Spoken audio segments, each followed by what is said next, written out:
Due to the pandemic, the wise men, being wise and all, decided that they weren't going to stop at any of the rest areas along the way, and therefore have arrived on the second day of Christmas instead of the 12th day of Christmas, as is customary.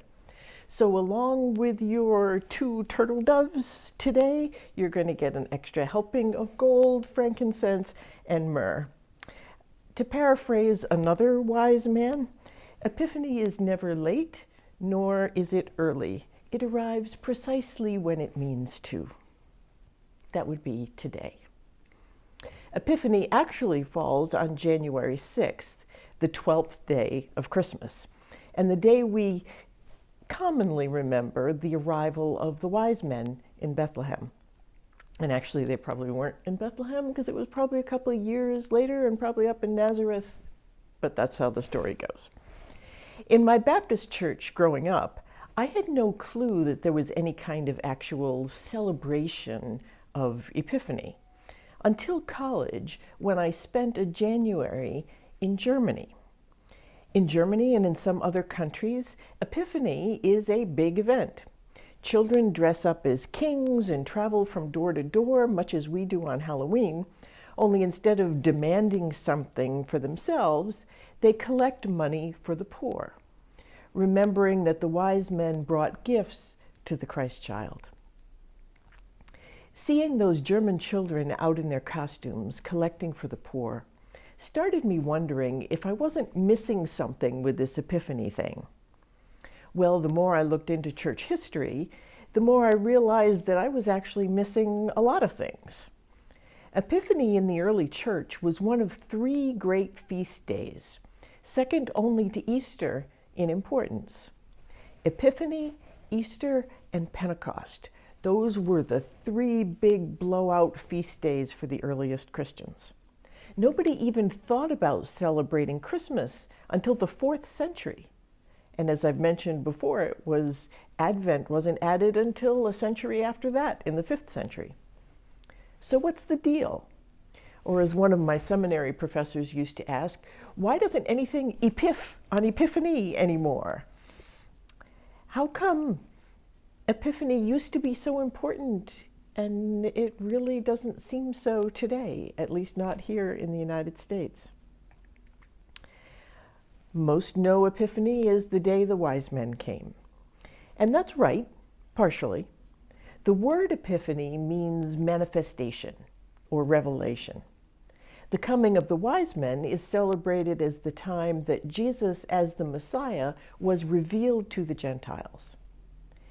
Many traditions see the Christmas story as symbolic of the spread of the gospel, first to the Jews, then to the Gentiles, first to the poor, then to the rich, first to the ones who kept the temple flocks in accordance with Jewish law, then to pagan astrologers whose profession the law explicitly forbid. But Epiphany celebrates more than just the wise men. It also celebrates the revelation of Jesus in his first miracle, changing the water into wine at Cana, at the wedding, and the manifestation of Jesus as the Son of God at his baptism.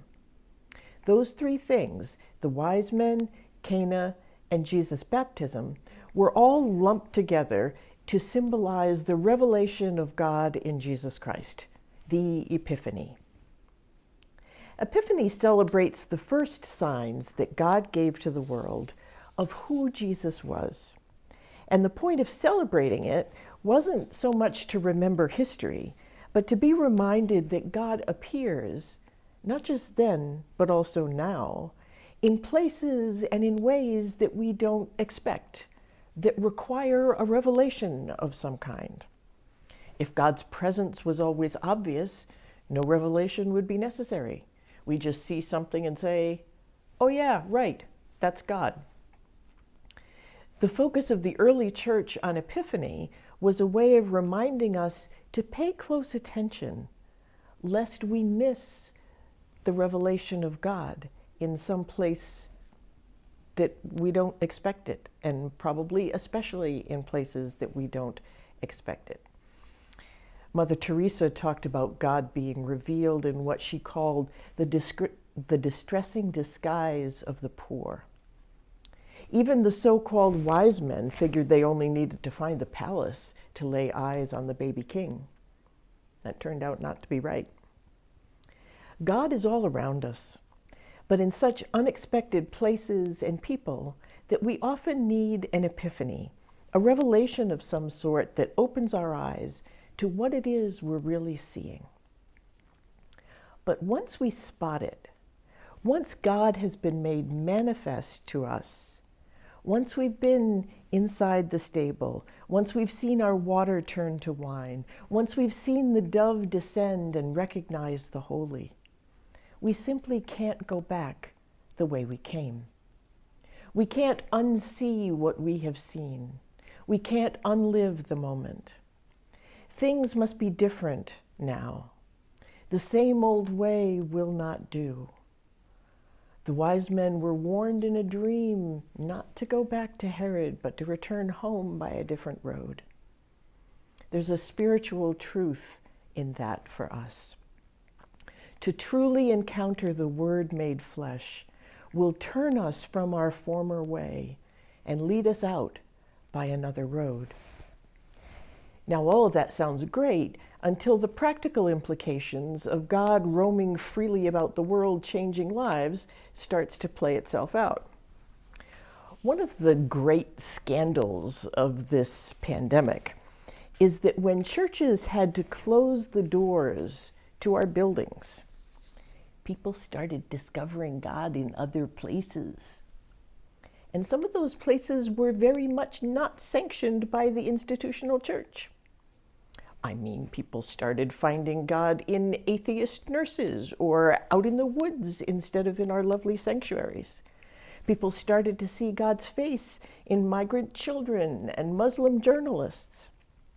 Worst of all, people started sleeping in on Sundays and finding God in virtual settings or in small, intimate gatherings at whatever day and time it happened to suit them. All of a sudden, the church had its hair on fire. Who let God out of the building? Who gave God access to Zoom and YouTube? And Facebook? Zuckerberg already thinks he's God, and now he's having church? Who did this? We had God safely nailed up there at the front of the church, and now look what you've done. There will be no going back after this. And that's true, but only in part. We will go back to live worship in the sanctuary, but it's my hope and prayer that we won't go back the way we came. I pray that we go back by another road as a post-Epiphany congregation, a people ready to join the ranks of first century Messiah seekers and all those from every place and time who have sought for God without being totally sure what finding God is going to look like or how it might change them.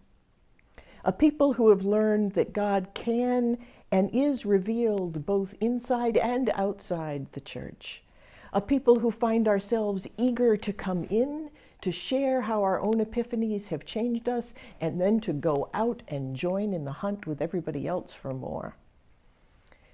The message of Christmas, and confirmed on Epiphany, is that God is not just out there somewhere or up there somewhere, but here. God can be found everywhere, in anyone or anything, on any day, at any time, and through any and all media. Once we realize that, once we've seen that for ourselves, there's no going back to the way it was. We're forever changed, and we follow another road. And let's be honest, the church as an institution has a conflict of interest here. We have a significant interest in keeping God under our watchful eye and being the arbiters of who gets to meet God and when and where and how. Too often we seek not just to introduce people to God and to Jesus, but to manage that relationship so that every person's experience of God looks like every other experience of God. And you'll only know what way is the right way if you come to us, and we'll tell you if you got it right. That mindset puts us in competition with every other church, even within our own denomination, and makes our current moment a time of institutional terror. When we seek to control how people experience the divine, every epiphany that happens to every person while our doors are closed means someone else is going to go back by another road. Every week we're not in the building is yet another week that God gets to roam free, increasing the chances that more people will learn that the true church is a universal community of seekers and watchers, instead of guardians of something too holy for most people to see. But cat's now out of the bag. The pandemic has provided an epiphany that has helped many people discover that the heart of God is not locked into certain buildings on Sundays. And they will follow that shining heart home, because once we have encountered it for real, the pull is too strong. We must follow where it leads, but not by the old road. Sometimes I think Epiphany is kind of too much about the kings. It's a step in the right direction to have children dressed as kings taking up a collection for the poor. But at its heart, Epiphany is about the scandalous freedom of God's revealing without asking the wise men's permission first.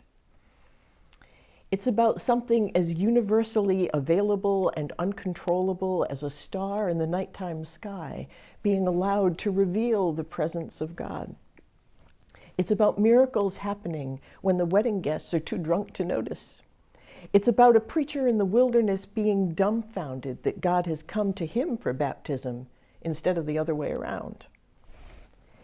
The institutional churches that survive this time will be those who share the journey rather than pretending to be the destination. They'll be the ones who wrestle with the questions rather than pontificating about the answers. They'll be the ones who once maybe thought kings had to be born in palaces, but then were not too proud to change direction and present their opulent gifts to a poor family from Nazareth. For at least 3 centuries, Epiphany was more important to the church than Christmas.